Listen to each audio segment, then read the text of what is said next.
आदाब नाज़रीन, आइए देखते हैं 9 फरवरी की स्पीड न्यूज।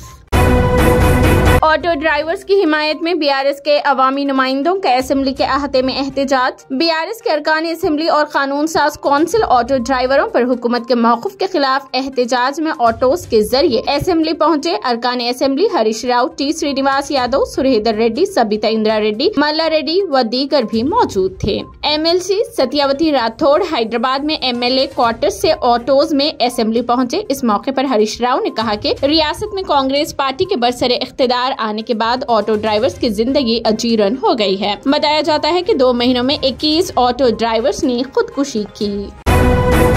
तेलंगाना में मोटुमारी विष्णुपुरम सिंगल रेलवे लाइन को डबल लाइन में तोसी देने के कामों को मरकज ने दी मंजूरी। तेलंगाना में इंतहाई अहम समझे जाने वाली मोटुमारी विष्णुपुरम सिंगल रेलवे लाइन जो कि 88.81 किलोमीटर पर मुश्तमिल है को डबल लाइन में तोसी देने के लिए मंजूरी दे दी गई है। वजीर आजम नरेंद्र मोदी की सदारत में जुमेरात को दिल्ली में इख्तिसादी उमूर की मरकजी काबीना कमेटी ने तोसी के कामों के ताल्लुक से मंजूरी दे दी है।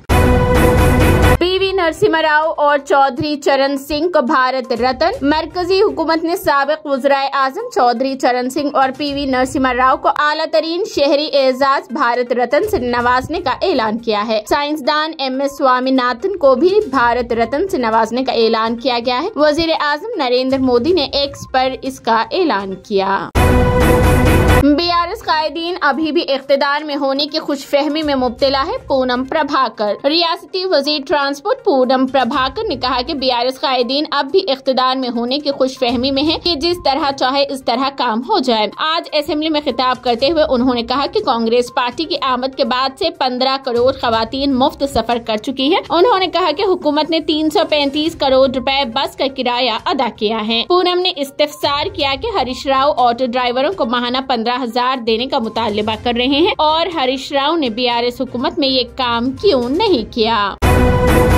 हम किसी से तसादुम नहीं चाहते, हम भी आगे हाथ बढ़ाने के लिए तैयार है। तेलंगाना असेंबली में अकबरुद्दीन ओवैसी। तेलंगाना असेंबली में मजलिस के फ्लोर लीडर अकबरुद्दीन ओवैसी ने कहा कि रियासत की तरक्की और मुसलमानों की खुशहाली के लिए मजलिस कांग्रेस हुकूमत का हर तरह से ताउन करेगी। उन्होंने वाज़ेह किया कि हम किसी से तसादुम नहीं चाहते, हम भी आगे हाथ बढ़ाने तैयार है, बशर्त ये कि हमारे मसाइल हल हो, हमारे साथ दूसरे दर्जे का सलूक न किया जाए, हमारे मसाइल को नजरअंदाज न किया जाए, यही हमारा मुतालिबा है। हैदराबाद में सड़क हादसे में मां की आंखों के सामने कम उम्र बेटा हुआ हलाक। बेकाबू DCM वैन की टक्कर से 9 साल का बच्चा हलाक हो गया जो अपनी मां के साथ जा रहा था। पुलिस के बमौजूब आज आलवाल की एक सुपरमार्केट को आशिया पहुंचाने वाली DCM वैन के ड्राइवर ने गाड़ी खड़ी की और हैंड ब्रेक नहीं लगाया था। इस दौरान गाड़ी बेकाबू होकर आगे बढ़ गई और राहगीरों को टक्कर दे दी। इस वक्त वहां से अपनी मां के साथ गुजरने वाला 9 साल का बच्चा तरपाल DCM की जद में आकर हलाक हो गया। बिल्किस बानो केस, एक मुजरिम की पैरोल पर रिहाई। Bilkis Bano gang rape case के 11 मुजरिमों में से एक को खुद सुपुर्दगी के 15 दिन बाद 5 दिन की पैरोल पर रिहाई अमल में आई क्योंकि उसके ससुर की मौत हो गई है। 7 से 11 फरवरी तक पैरोल की इजाजत दी गई है। मुजरिम प्रदीप मोधिया अपने ससुर की मौत के बाद गुजरात हाईकोर्ट की तरफ से दी गई 5 दिन की पैरोल पर जेल से बाहर आए हैं और दाहोद जिला में अपनी आबाई गाँव रंधीकपुर पहुंचे। अदालत उज़्मा की जानिब से सजा मंसूख कर देने के बाद तमाम 11 मुजरिमों ने जेल में खुद सुपुर्दगी इख्तियार कर ली।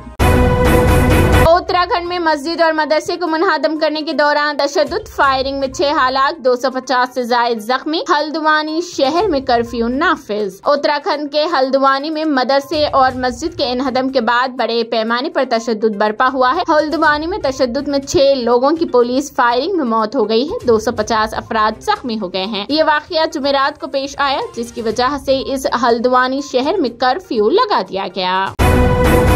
ज्ञानवापी मस्जिद मामले में एहतिजाज, मौलाना तौकीर रजा खान और उनके हामियों ने दी गिरफ्तारी। बरेली में IMC के सरबराह मौलाना तौकीर रजा खान ने जुमा की सापहर अपनी गिरफ्तारी देकर अपने एहतिजाज का इजहार किया है। इस सिलसिले में सुबह से ही पूरे शहर में सख्त चौकसी है। मौलाना के घर के बाहर पुलिस की भारी नफरी तैनात है। मौलाना तौकीर रजा दोपहर 1:30 बजे घर से निकले। वो सख्त हिफाजती इंतजामात के दरमियान इस्लामिया मैदान के करीब वाक़ मस्जिद आला पहुँचे। अगर मुझे अल्लाहु अकबर कहना है तो मैं 1000 बार कहूँगा। मोहम्मद शामी। टीम इंडिया के तेज गेंदबाज मोहम्मद शामी ने कहा कि अल्लाहु अकबर और जय श्री राम 1000 बार कहने पर कोई हर्ज नहीं है, क्योंकि उससे कोई फर्क नहीं पड़ता। अगर मुझे अल्लाहु अकबर कहना होगा तो 1000 बार कहूँगा। उन्होंने कहा कि हर मजहब में आपको 5 से 10 लोग मिलेंगे जो मुखालिफ मजहब के आदमी को पसंद नहीं करेंगे। मुझे उस पर कोई एतराज नहीं है। कार्तिक आर्यन की फिल्म चंदू चैंपियन की शूटिंग बर्तानिया के मशहूर तारीखी मुकामात पर की गई। फैंस ने सुपरस्टार कार्तिक आर्यन की अगली फिल्म चंदू चैंपियन का उनके फैंस को बेसब्री से इंतजार है। इस फिल्म को साजिद नाडियाडवाला और कबीर खान ने मुश्तरका तौर पर प्रोड्यूस किया है। हाल ही में इस फिल्म की शूटिंग मुकम्मल हुई है, जिसकी शूटिंग दुनिया भर में कई मशहूर और खूबसूरत मुकामात पर की गई है। उन मुकामात में बर्तानिया यानी बर्तानिया भी शामिल है, जिनके दिलकश मुकामात को फिल्म में दिखाया गया है। विकी कौशल 2021 में फिल्म द इमोर्टल अश्वत्थामा से धूम मचाने वाले थे। शूटिंग को लग गई नजर। करियर की सबसे बड़ी फिल्म क्यों रह गई अधूरी। अदाकारा विकी कौशल की फिल्म औरी द सर्जिकल स्ट्राइक से हिदायतकारी की दुनिया में कदम रखने वाले हिदायतकार आदित्य धर ने बड़े बजट की फिल्म द इमोर्टल अश्वत्थामा बनाने से साफ इनकार कर दिया है। इस प्रोजेक्ट को लेकर हिंदुस्तानी सिनेमा के शायकीन में शुरू से ही काफी जोश खरोश था। विकी कौशल का नाम शुरू से ही उस फिल्म से जुड़ा हुआ था, लेकिन बाद में खबर आई कि उसके लिए रणवीर सिंह से राब्ता किया जा रहा है। उसके बाद फिर सुनने में आया कि डायरेक्टर उसके लिए साउथ के सुपरस्टार अल्लू अर्जुन से बात कर रहे हैं। हालांकि आदित्य धर की तरफ से कुछ नहीं कहा गया।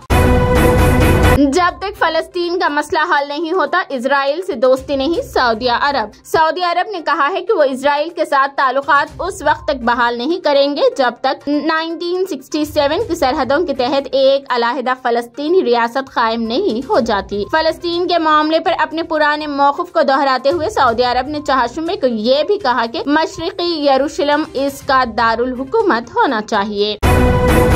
ये थी 9 फरवरी की speed news. TVN 99 news channel को लाइक करें, शेयर करें, सब्सक्राइब करें और फेसबुक पर फॉलो करना बिल्कुल ना भूलें।